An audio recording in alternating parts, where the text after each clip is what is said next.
So thank you for having me today. I'm going to be delivering a talk on an introduction to recording earthworms in Cheshire. And I'm going to go through a few different aspects, but we're going to start by looking at what earthworms are, etc. So it's going to be a bit of background information before we go into what it means to record, identify, sample earthworms.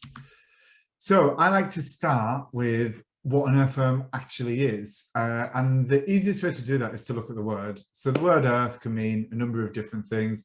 In this instance, we're talking about the substance of the land surface, the soil. And the word worm can be any number of creeping or burrowing invertebrate animals with long, slender, soft bodies and no limbs.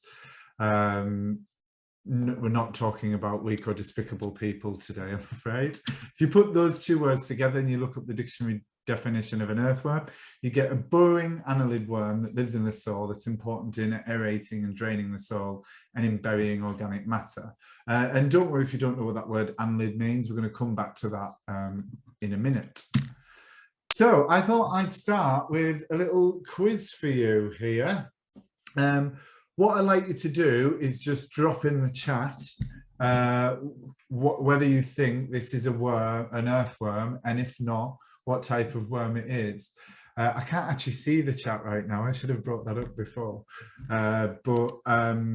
Yeah, the first earthworm here, the green one. Do we think that is an earthworm or not? And if not, what is it? And I'm going to see if I can get the chat up while you're putting stuff in there. Yeah. Oh, yeah, I'm not seeing any answers yet. Right, Roy, you were first in. Yeah, it's a leech, and you're absolutely right. So leeches are relatives of earthworms, and we'll come to that soon. But it is definitely a leech. Right, worm number 2, the quite terrifying looking thing that looks like it's out of some kind of science fiction movie. Is that an earthworm? If not, what is it? Roy says a ragworm. It's not a ragworm. Helen says a polychaete. Yeah, it is a polychaete worm. It's not a centipede, I'm afraid, Andrew. But and yes, Helen, that was the incorrect spelling of polychaete. You're right.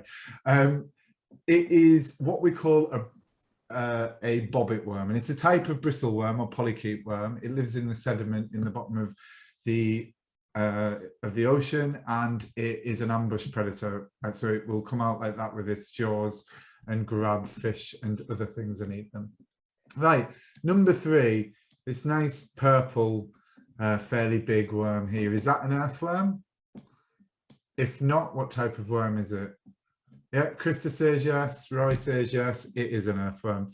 That is actually Lumbricus terrestris, which is our biggest earthworm in the UK and Ireland.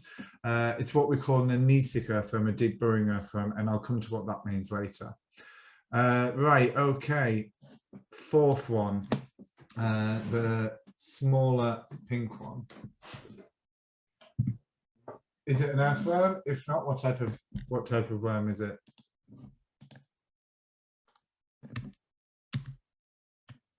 I'm saying lots of yeses. Yes, it is an earthworm. Unlike Lumbricus terrestris, this is a much smaller worm, and we can see, yeah, it's a similar color. It's got a bit of a deep red head, but not quite as much. But yeah, but very smaller. And this is what we would call this is an epigeic earthworm. So this is a surface dwelling earthworm. Right, the 5th one, this stripy one down here, is that an earthworm? If not, what type of worm is it? So somebody said yes, and somebody said a brandling worm. Actually, I don't think it is a brandling worm. It's very similar.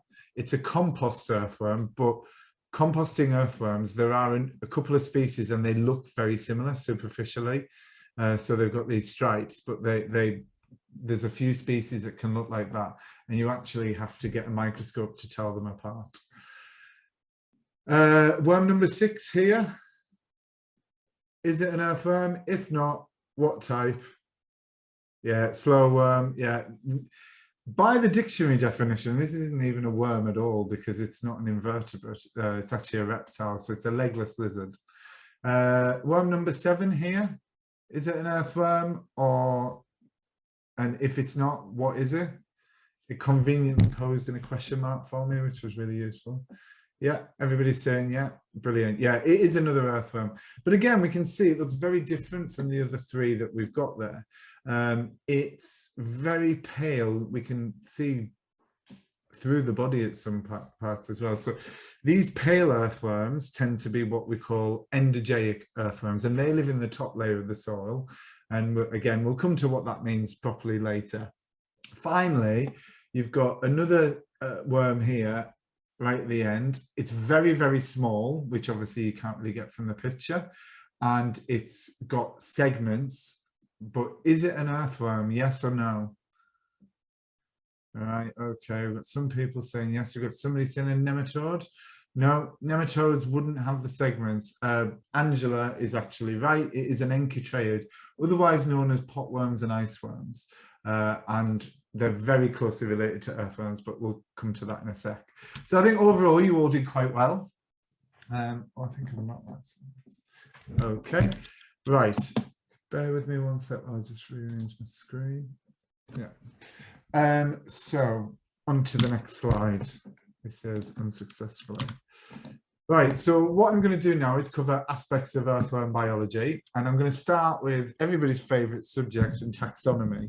So we heard that term annelid when we went through the dictionary definition, and the term annelid refers to a phylum. So it's a taxonomic classification that is the segmented worms. So every animal that you find within Annelida is a segmented worm, and it basically divides up into 2 categories: the polychaete worms, the bristle worms, like that bobbit worm we saw, and they're named bristle worms because they've got these fleshy stumps on either side of each segment with a load of bristles on them, and they're mainly marine, if not all marine.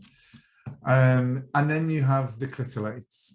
So the clitollates are called, the clitellata are called such because they've got a feature called a clitellum, which is that saddle, that band, that fleshy band, which is a glandular band actually, that you see on earthworms and other related organisms. So the clitollates break up further into the leeches, and they break up a bit further as well. And the numbers that you've got there are the number of species described worldwide. And they've probably changed since I got this made last year, but they were accurate at that time. And then there's also a whole load of other things. And these range from terrestrial animals like potworms to marine worms and freshwater worms, and these are all grouped in the what we call the oligochaeta, and in amongst them is a group called the crassiclitellata, and that really is the true earthworms. So there are over 5,000 earthworms described around the world, and over 20 families.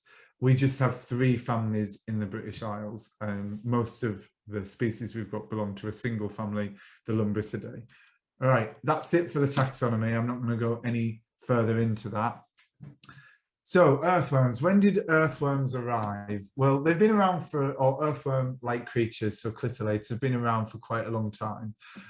They came not long after fish. So when animals made it to land, earthworms were not far behind. And we can see here that they came probably over 450 million years ago.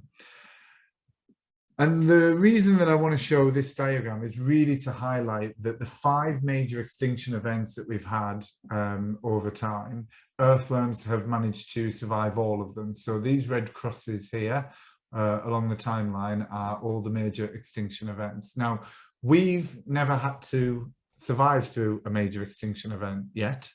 So we're untested as a species. The dinosaurs only made it through one. The second one that they experienced killed them out. So they're very well adapted, and they're very well adapted organisms, been around for a long time, fairly tough if they can survive these things. It's not that surprising when they spend a lot of their time underground. That does provide a lot of protection.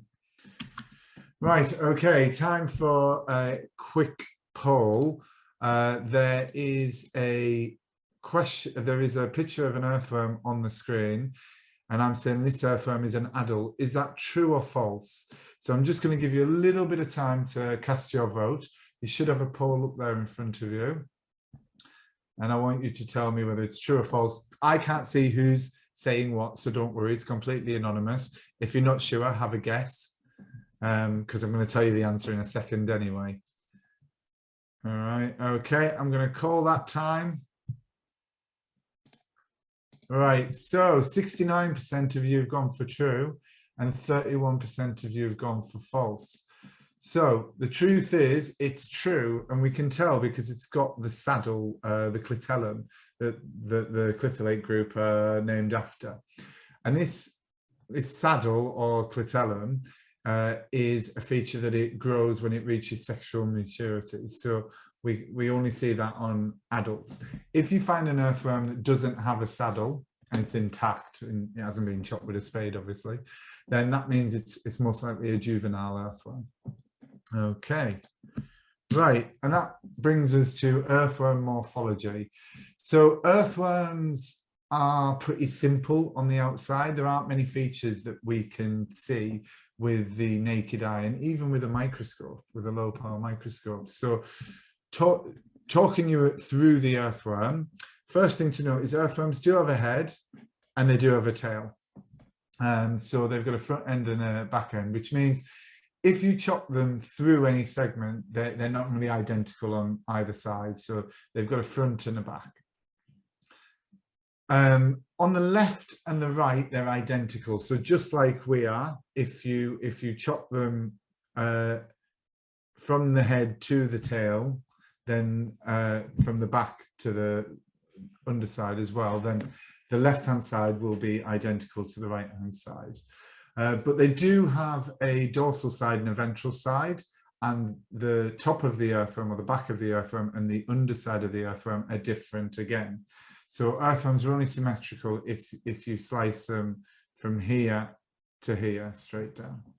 I'm not suggesting you go and do that, but just so that you get an idea of the symmetry. So starting at the head, the first feature that we use when we're identifying earthworms that you can see is the prostomium. So the prostomium is a fleshy muscular bit at the top that they use to pull food into their mouth. And I'll come back to these features in a bit more detail later on in the talk. Moving down the earthworm from segment 1, going down, you then have a feature called the male paw. It's not visible on all species. It can be very small on some, but it's still there. Then we get down to the saddle, and this is a glandular swelling that's used during mating. And on here as well, you've got a feature called the tubercular pubitatus, which those of us that study earthworms just call the TP, a lot easier. And this is used to grip another earthworm during sex. And then all the way along the earthworm, you've got these little dots. These are little setae, and most British species will have 8 of these arranged in pairs around each segment. So every segment has them, and they're used for locomotion. So they're used to move. Okay. And earthworms are able to extend and retract. Right. So we've got another earthworm here and another poll. What I want you to tell me this time is whether this earthworm is male or female. So you should have 4 options there. Is it male? Is it female? Is it neither? Or is it both? Have a good look at the picture and let me know which of those categories you think it falls into. Again, nobody's going, no, I can't see who's voting for what, so it's just good to get an idea of what people think in general. What I can tell you is that most people, a fair amount of people are getting this right. Yeah. Okay, I'm going to call time on that now, share the results. So we've got 14% think male, 24% think female, and a whopping 62% think both. Nobody thinks neither. It is both. earthworms are what we call simultaneous hermaphrodites, which means that they have both male and female parts, and when they mate, they use both their male and female parts as well. So I would be interested if anybody wants to volunteer why they put male or female in the chat. It's always interesting to hear what made people come to that conclusion. I've got a feeling a lot of it might be that it was just a complete guess. Right, okay, moving on. So, earthworm life cycle. Earthworms start life as a cocoon. So you've got an earthworm inside an egg casing. Now it says on this diagram it may contain a few to a dozen eggs. In Great Britain and Ireland, in the UK and Ireland, sorry, it is usually one. So with the species that we have, it's usually just a single egg, although it can potentially be more, and it can definitely be more when you look further afield around the world. That when the earthworm has developed sufficiently, it will hatch from there, and it will be a juvenile earthworm. So a juvenile earthworm looks just like the adult. It's got the same number of segments as the adult, but it doesn't have the saddle, and that's how you can tell the difference. Yeah. Earthworm cocoons, I was supposed to show you these pictures of earthworm cocoons. So they're lemon shapes. The earthworm cocoons on the right are all the same species. I have been told that you can identify some species based on their cocoons. It involves very intricate measures, probably under the microscope. I don't know anybody who can actually do it. I've just read in a textbook that you can. So if anybody wants advice from me on identifying earthworms from cocoons, good luck, because I wouldn't have a clue where to start. Yeah, I shouldn't have talked about juveniles yet. I forgot I had this slide. So there are some questions that I regularly get asked about earthworm cocoons. So I've just put a few of these on here to try and preempt some of the questions later. How many fertilized eggs are in each cocoon? It can be anywhere between 1 and 20 worldwide, but like I said, most British species are 1, British and Irish species are 1. How many cocoons will an earthworm produce? It's between 3 and 80. So again, there's a really big amount of variation there as well. How long do earthworm cocoons take to hatch? Anywhere between 3 weeks to 5 months. So with all of these things, you'll see that there's quite a big range there. What we need to remember is we're talking about different species. So what factors may play a role in all of these things? Different species have different life histories. So it is going to vary between species. And it's going to vary even more between different earthworm families as well as the species are less related. It also is affected by the nutrition and health of the parent as well, and environmental conditions. So, for example, in unsuitable environmental conditions, earthworm cocoons are known to take a lot longer to hatch, so that it gives the hatchling a better chance of survival. So we've got our juveniles. When they reach adulthood, they'll develop the saddle, the clitellum, and then we get earthworm mating. So earthworms adopt the classic 69 position.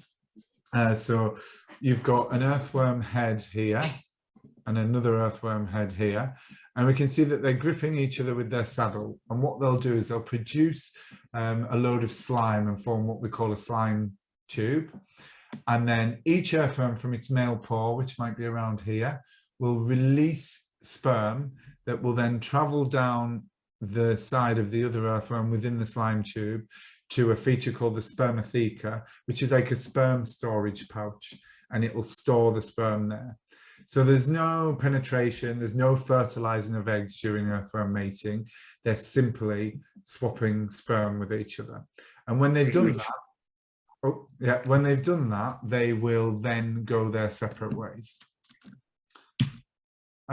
So once they've swapped sperm and gone their separate ways, what will happen is the saddle will produce a load of mucus, and that mucus will form a sheath, a band around the earthworm. and that band will slowly move forward along the earthworm here. And as it moves forward, it will pick up its own eggs, or egg, a single egg. It will carry on, and then it will pick up the sperm from the earthworm that it's mated with, and that sheath will come off the top of the head, where it will pinch at both sides and form that lemon-shaped cocoon, where the fertilized egg will be inside, and then the earthworm will develop, and then the whole process starts again. So that's earthworm reproduction. I thought it's always worth mentioning earthworm digestion as well, because that's what earthworms are all about. They're basically one big long digestive system, and like us, they've got a mouth, so their buccal cavity is the entrance to the gut, and that's where food goes in.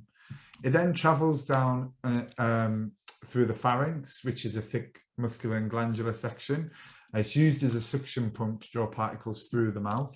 It'll go down the esophagus, where there's calciferous glands that lead from the pharynx to the crop. So then we've got the crop and the gizzards. So earthworms don't have teeth. They're not able to grind up their food. And if we think about it, they eat quite difficult to digest food. They've got dead wood, they've got leaf litter, they've got soil. So they're eating really quite difficult to digest food.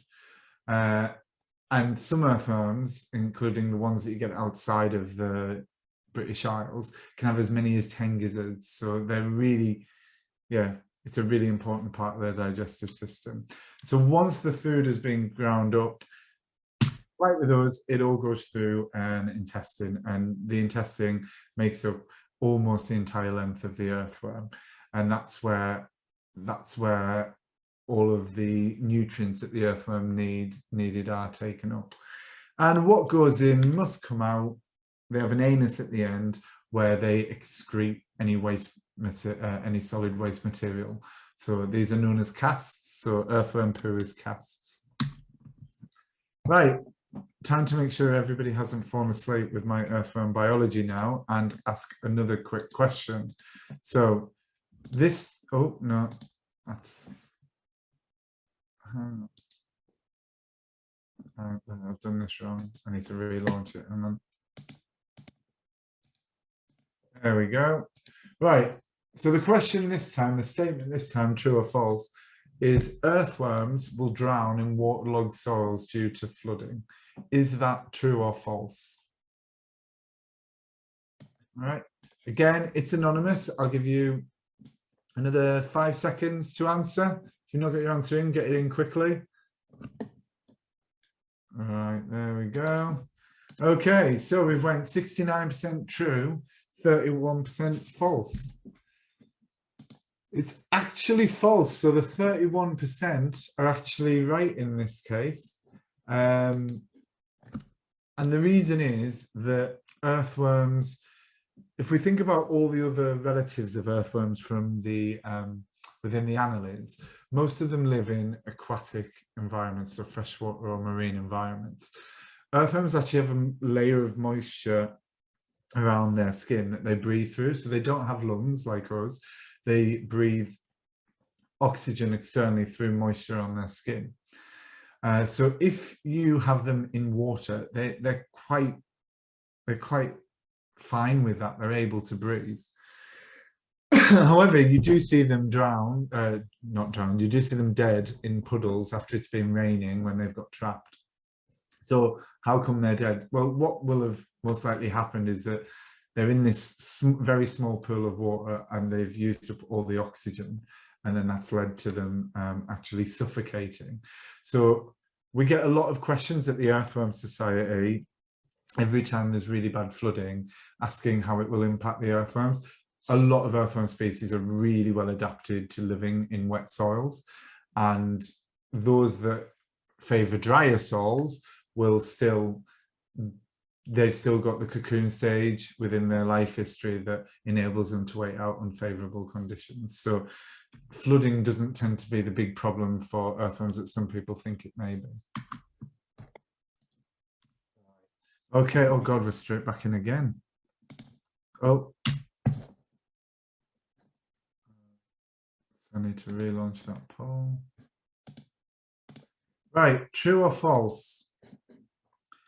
If you cut an earthworm in half, you get 2 living worms. Is that true or false? Oh, you're much more unanimous on this. We've had somebody book the trend. Right, I'm going to call that time now. Right, so 97% of you have went with false, 3% with true. It is most likely false. Earthworms have amazing regenerative properties. So they can grow back their tail if it's chopped off quite often. However, this ability really varies by species.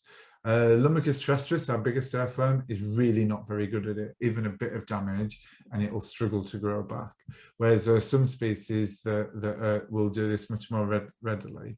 There have been lab experiments where they've grown earthworms from single segments, etc. But the truth is, in the real world, if an earthworm is chopped in half, if it's chopped in half between the head and the tail, chances are both ends will die. Although I have seen some earthworms where they've grown back ahead, which is really odd.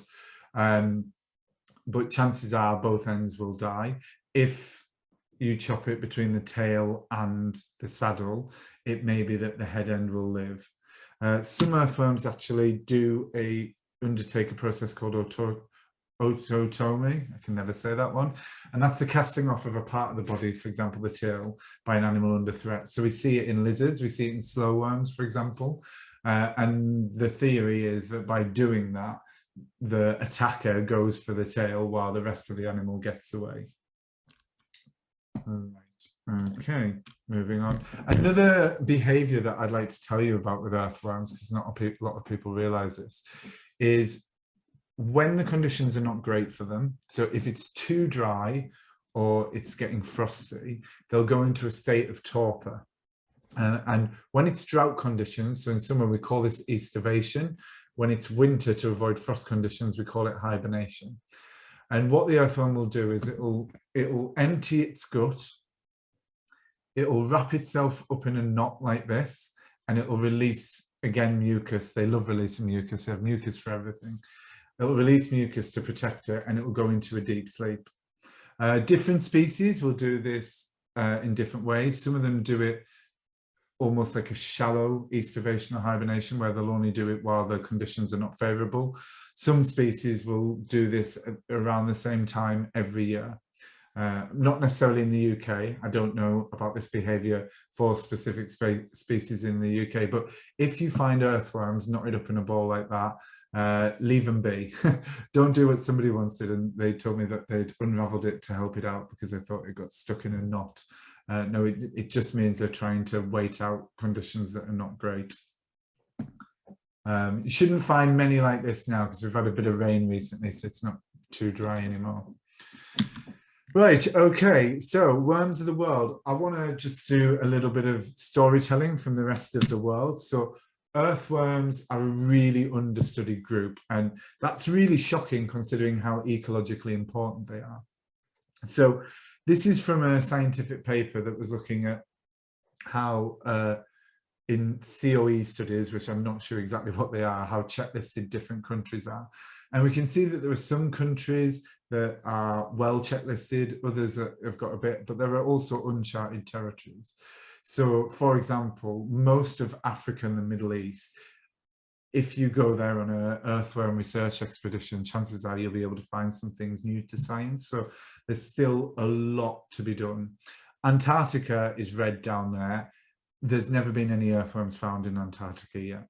But even some of those countries that look like they're green, like Brazil, that is not a country where we definitely know all of the species that are there. There will be lots within, for example, the rainforest, maybe the Pantanal, that we don't know much about.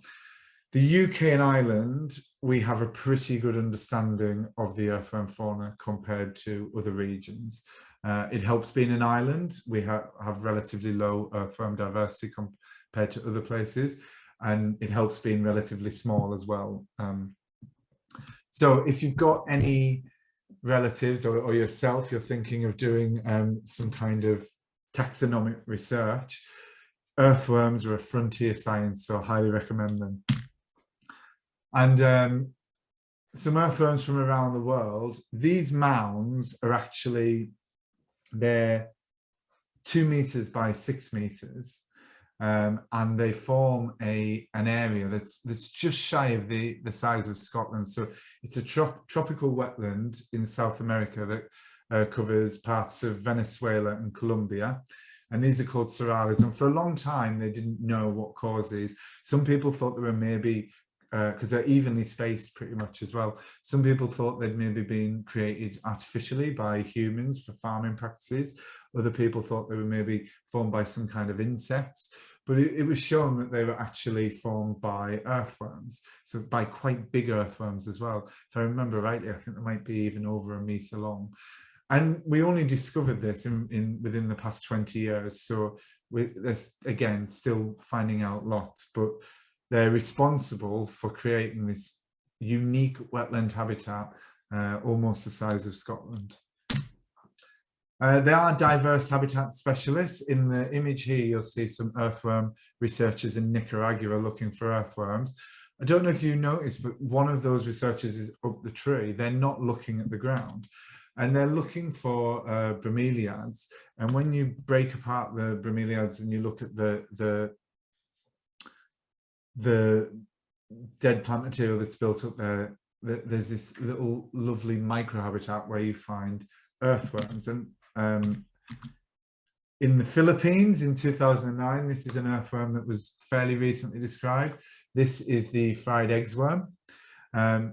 It's got a saddle. You can see it here. It looks a bit different from what we're used to seeing.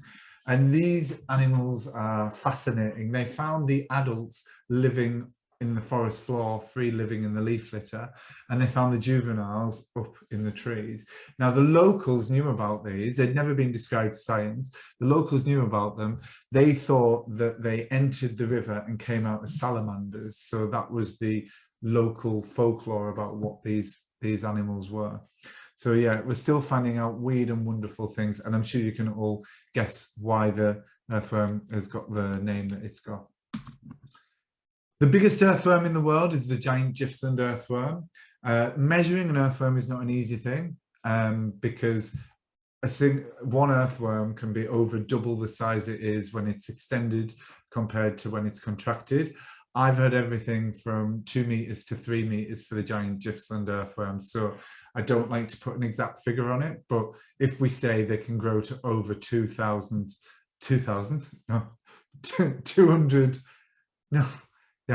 over 2 meters. I don't know where I was going with that. So giant Gippsland earthworm is one of the few protected earthworm species in the world. It is endangered. It's at risk because of farming practices. Its natural habitat is in southern Australia. So yeah, over 2 meters, amazing size for an invertebrate. So what about if we look to North America? What happens when you put earthworms from the British Isles into foreign ecosystems? So the Great Lakes area of North America, in Canada and in the USA, it is not home naturally to earthworms. So since the last ice age, no native earthworm species have colonized this area. And what happens is when you add earthworms to it, they start changing the habitat from the ground up. So we call them ecosystem engineers, and that's a good thing in habitats and environments where they're supposed to be. But when you add them to somewhere where they're not supposed to be, they can start changing it quite rapidly, and they can be quite disruptive. So in the maple forests of the Great Lakes, you get a really big buildup of leaf litter. You call it the duff layer. And the duff layer can be up to 8 centimeters. Now, if you think about it, when you go to a woodland in the UK, you never get 8 centimeters of leaf litter. And the reason for that is earthworms. So in the maple forests of the Great Lakes, all of the decomposition is pretty much done by bacteria and fungi. And they do a great job doing that, but they do it much slower.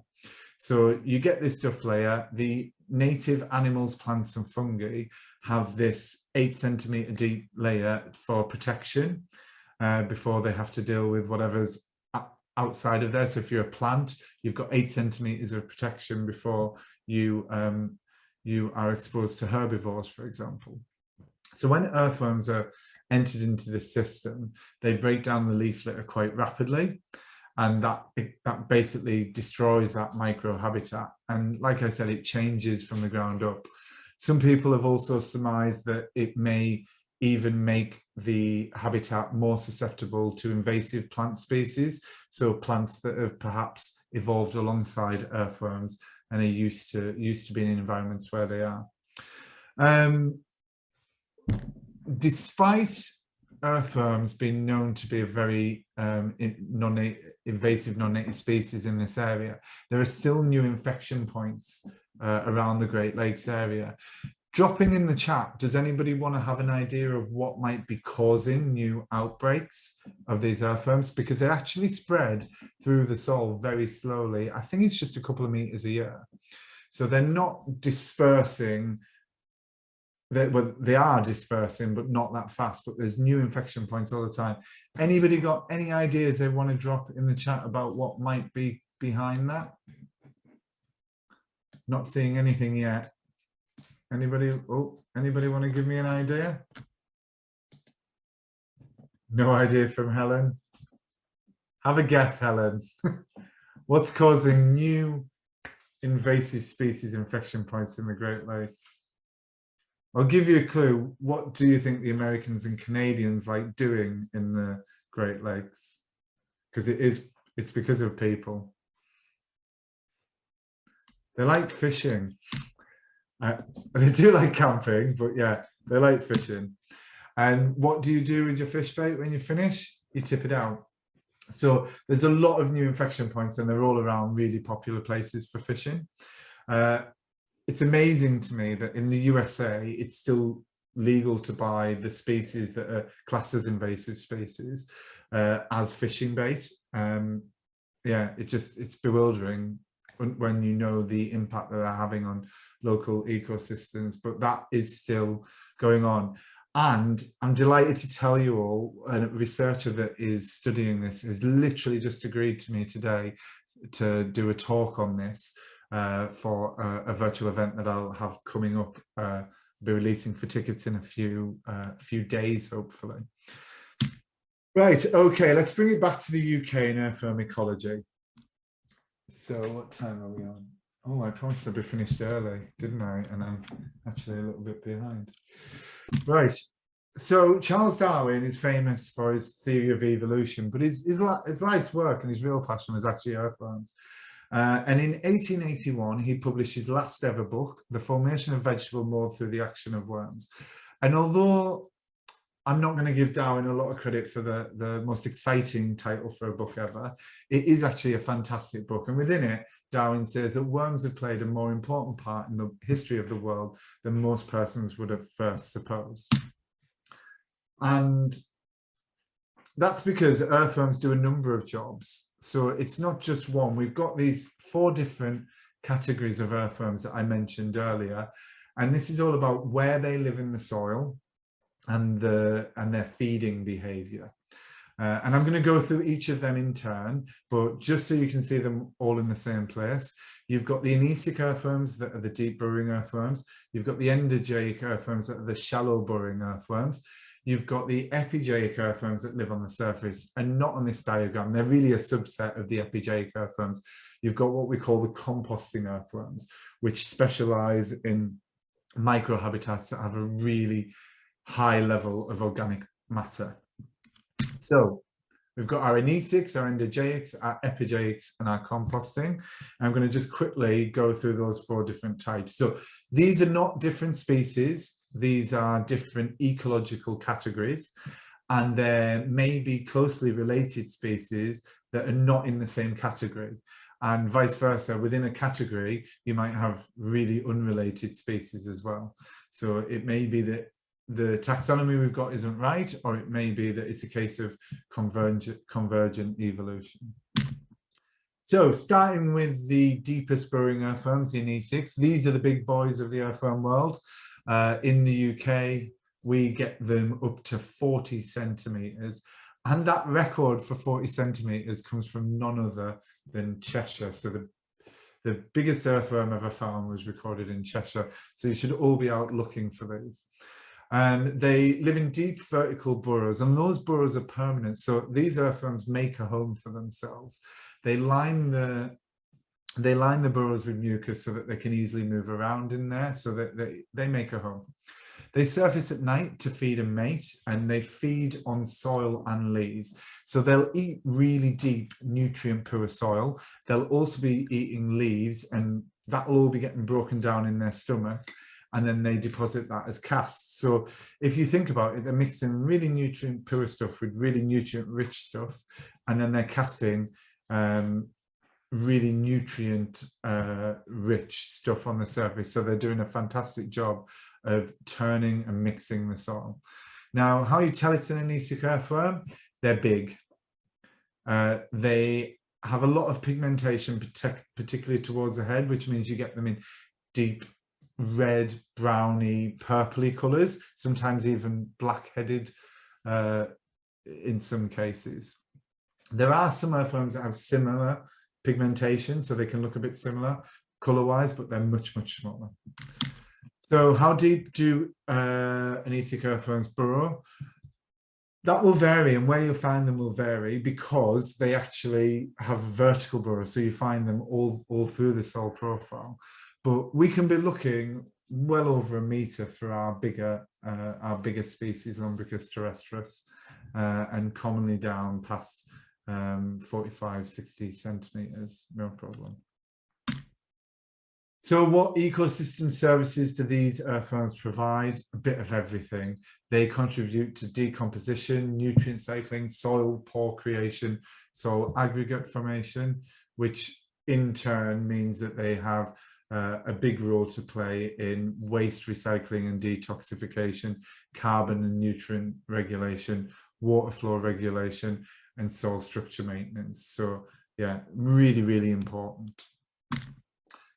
Moving up through the soil profile, we've got the endozoic earthworms, which are shallow burrowing earthworms. They live in horizontal burrows in the upper soil layers. They will reuse some of their burrows, but because they feed almost exclusively on soil, if not exclusively on soil, then they're constantly creating new burrows.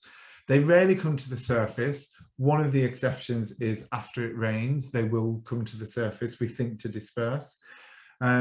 They can vary a lot in size, anywhere from relatively small to relatively large. The largest endozoic species gives the Anisix a run for its money. It's a really chunky earthworm that can grow quite long. I think it can be over 20 centimetres, which is bigger than some Anisix species. How deep do endozoic earthworms burrow? You tend to get them in the top 15 centimetres of the soil. They will burrow down deeper when it's unfavourable conditions, and they might estivate down or hibernate down there. So if you look in this study here, we can see that Chlorotica was found during the year of this study in January and February, a bit deeper down, and that's probably because it was too cold and it wanted to get away. They all disappear in September. Have they gone further down? The biggest species, Octalasian cyanium, that will be found easily down to 45 centimetres. So there seems to be something about when an earthworm is considerably bigger, going deeper is a thing, because it's the same with Lumbricus terrestris and the Anisix. So what if earthworm ecosystem services do they provide? Like the Anisix, they're contributing to a number of different ecosystem services. And I'm not going to go into that in any more detail. Epigeics are superficially, they look like the Anisix, but the difference is that these are really small in size. These are surface-dwelling earthworms, so they live in leaf litter, dung, and deadwood. If you think about it, if you live above ground, you can't be a big 30-40 centimetre earthworm, because you're going to get found and eaten. So they tend to be much, much smaller.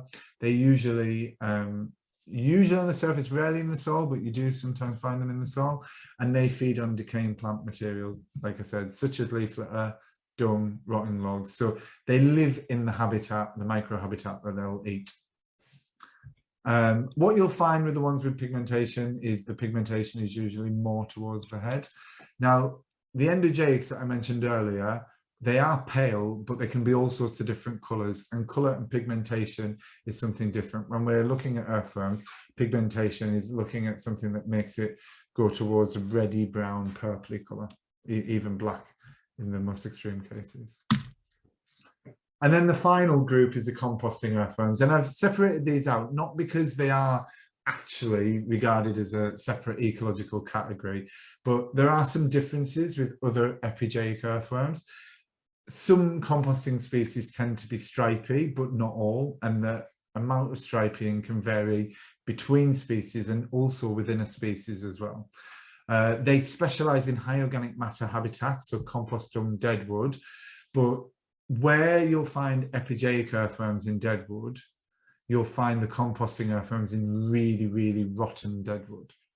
And you'll find, when you do find these, you tend to find them in larger numbers. How they colonize the microhabitats that they specialize in, I don't have a clue.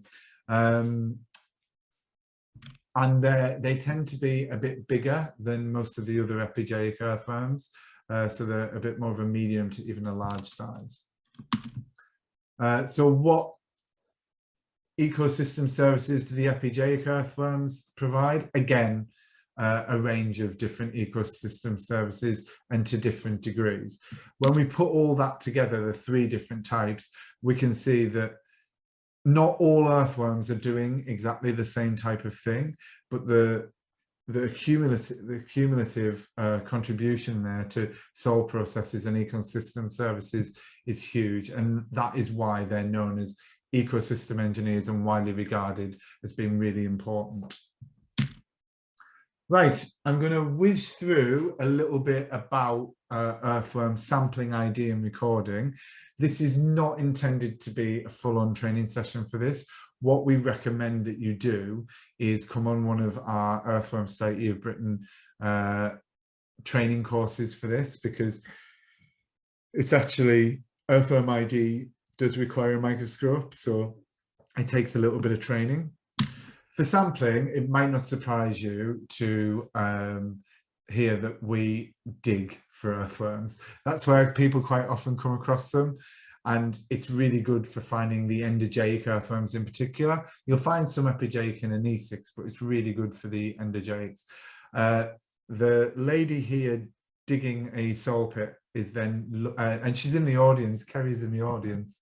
So hi, Kerry. She's then taking the soil out of the soil pit.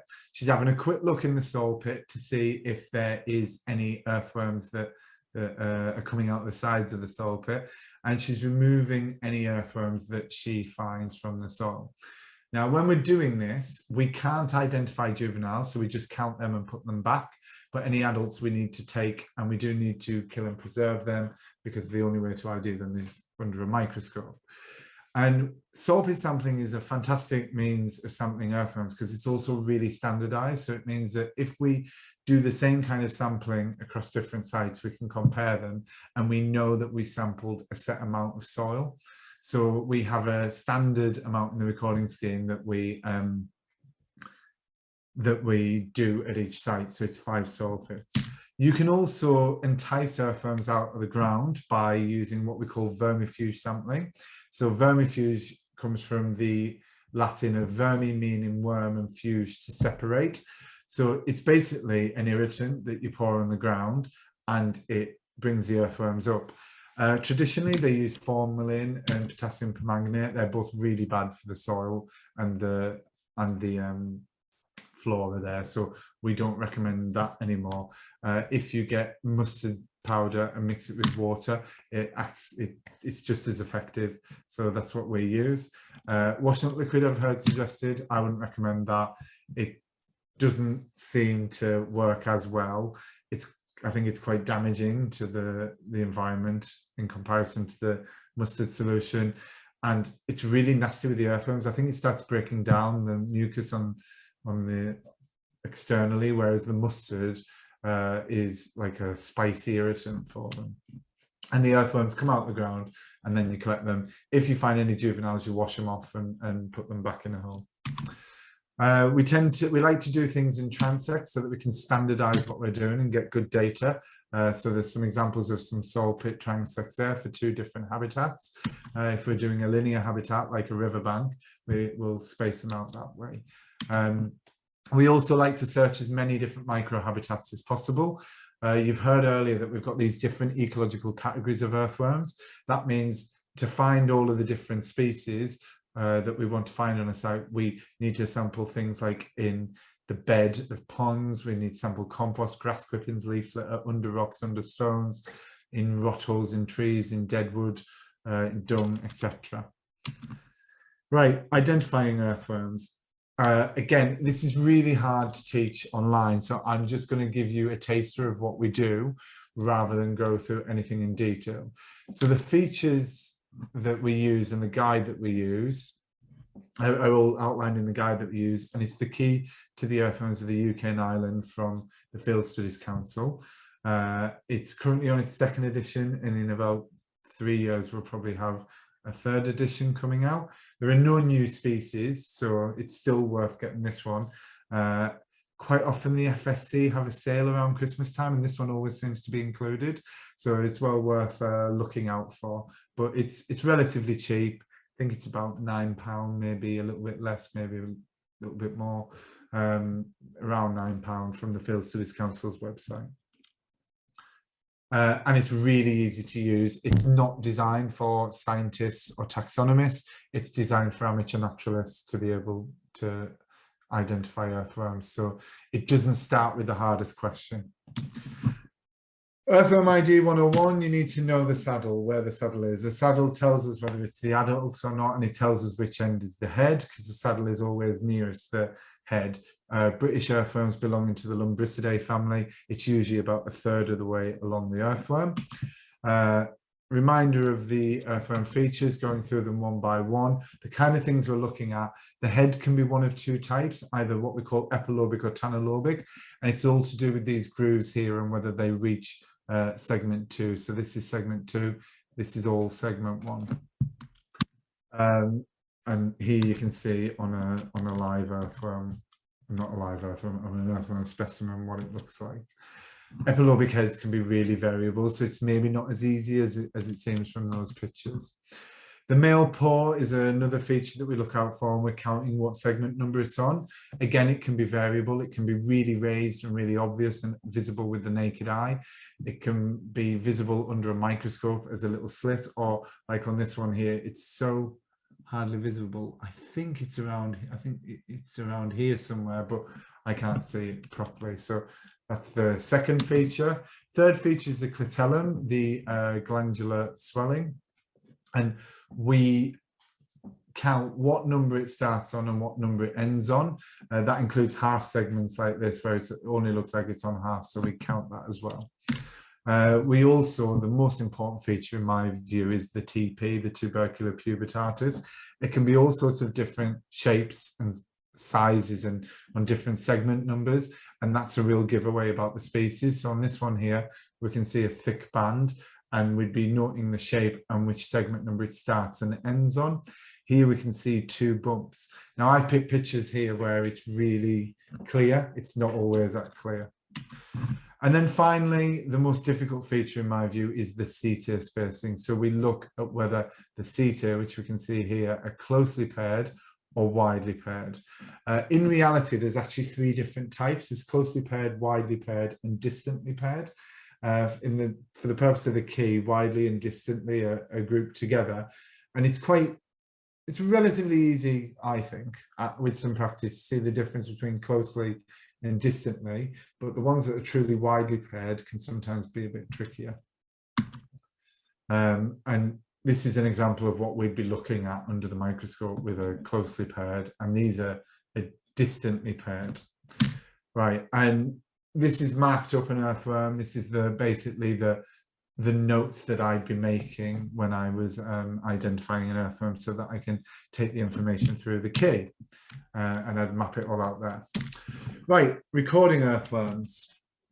So how are we with earthworm data for the UK? So this is a map of the peacock butterfly, courtesy of Butterfly Conservation.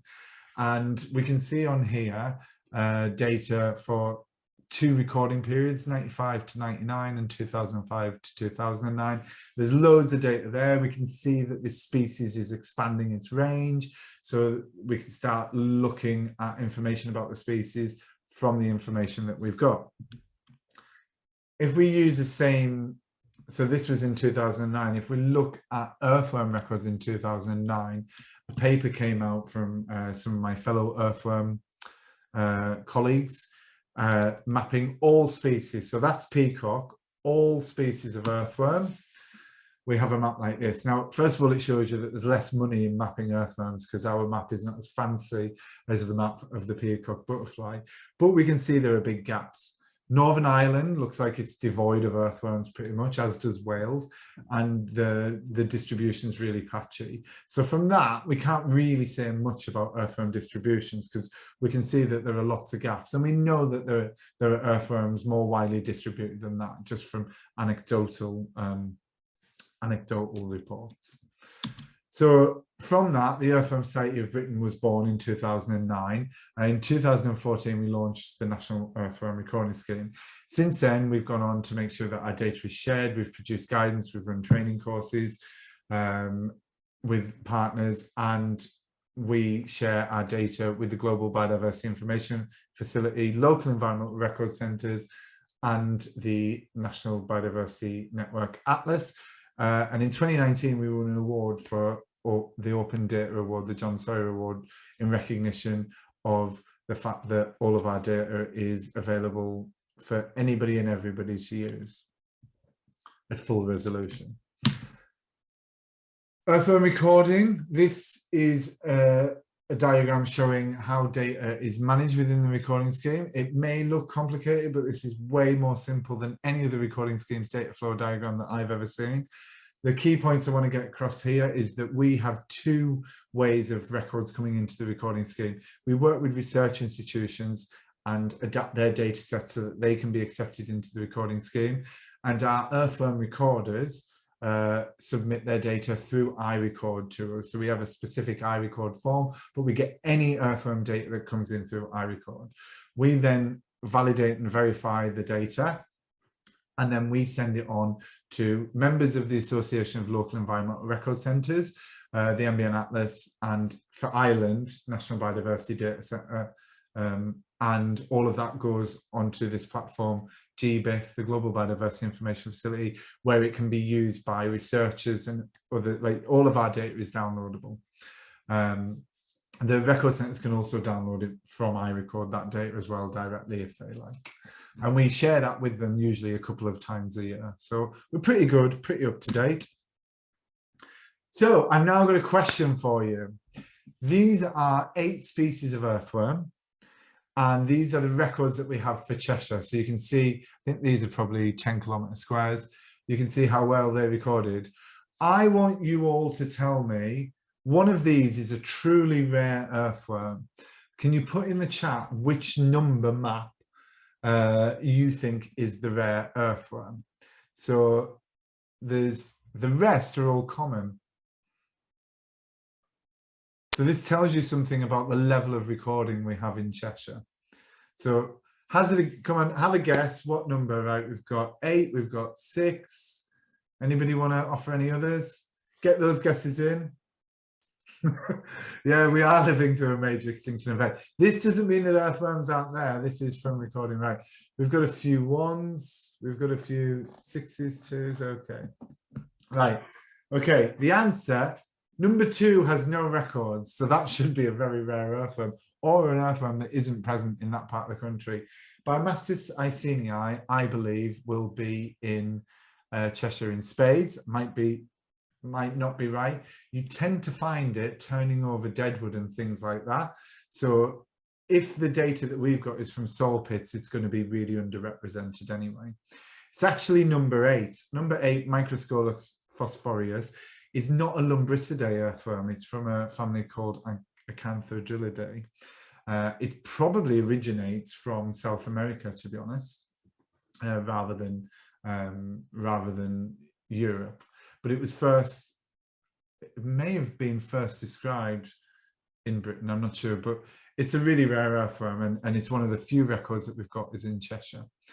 Icinella tetrahedra, which has more dots than anywhere else on the map, that's because this is the only earthworm species that the Environment Agency record when they do their kick sampling. So we have a fair bit of data from them. And we can see the rest of the data is really patchy. So there's very little data on earthworms in Cheshire. Yeah, there's our rare one.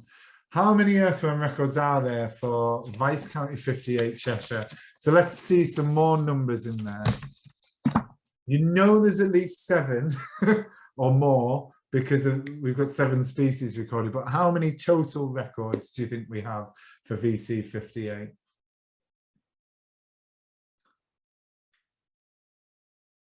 Come on, somebody give me some answers. 50, Angela. Brilliant. 43. These are quite low. These are quite low. A couple of hundred, Helen. 300 for Kerry. 106, 250 or 200. Right, okay. The answer is only 227. So there are only 227 records generated. However, we have 29 species known to occur in Great Britain. And even though we've only got 227 records, we've got 18 different species recorded. So we've got fantastic earthworm diversity. And there's a lot of species that I would expect to see that we haven't seen yet. Aporectidia limicola, is that there? Yes, it is. Okay. Yeah, there are some others that I think would maybe be in there. So there's still quite a lot of recording to do. We've got there's a lot of county firsts potentially to be had from more recording. And when we look at the breakdown of our records, 89 of them are from recorders. So we've only got 89 records generated through biological recording. The other 138 are generated through research, which will probably be from a relatively small number of sites then. So there might be quite a few records at one site. As Helen mentioned, we've done some recording this year at Chester Zoo. So I went up and I led a team of volunteers, and we found 10 of the 31 species known to occur in the British Isles. So we've got 29 species known to occur in Great Britain, 31 in the British Isles overall. And this list of Chester Zoo species is on the Earthworm Society website, although when I checked today, there was an error, so I'll fix that later. And there we can see that 4 species are regarded as rare. I can tell you now that that's probably not true, because the Natural England report that states they were rare is based on research data, and research data is really biased. But what was really interesting in my view was Murciona muldali. It's the first ever time it was recorded in Vice County 58 Cheshire. So we got our first ever record of a species by doing that. You don't get that if you go birding. You don't get that if you go butterfly recording. So earthworm recording is where the exciting new finds are at. So recording earthworms in the British Isles, if we look at it overall, we've got 100 records from Channel Islands, 868 from Northern Ireland, 2,291 from Ireland, 14,246 from England, 324 in Wales, 2,380 in Scotland. So there's a lot of regional biases there. And this data is only up until the 15th of March. We've had more records since then, but didn't have a chance to update the whole diagram. I've talked about this research bias. If we actually look at the data, most of the recording that's been done is actually in England. We still have quite big research biases. Research tends to be done in agricultural habitats. So we have very little understanding of what's going on in wetlands when all the data is research. And if we look at the impact that can have on what the scientific understanding is of earthworms, here is a diagram looking at the total number, the ranked abundance, the abundance of earthworms, which is a percentage of the total earthworms found. And the data in blue is the research data from the Natural England report, and the data in green is records from recorders. So that's the National Recording Scheme data. And if we put them together, we can see that the research data is telling us quite different stuff to what the recording data is. So the danger of not recording earthworms is that we have incorrect information about which species are more common, which species might need help, which species might be extinct. We can see there's a greater diversity of species recording through biological recording. And the fourth most common species when we look in the research data is Merciona muldali, which is the one we got the county first for at Chester Zoo. We can see that when we look at the recording data, it's actually fairly rarely recorded. So it's something that seems to be really associated with agricultural sites. So yeah, just something to be aware of.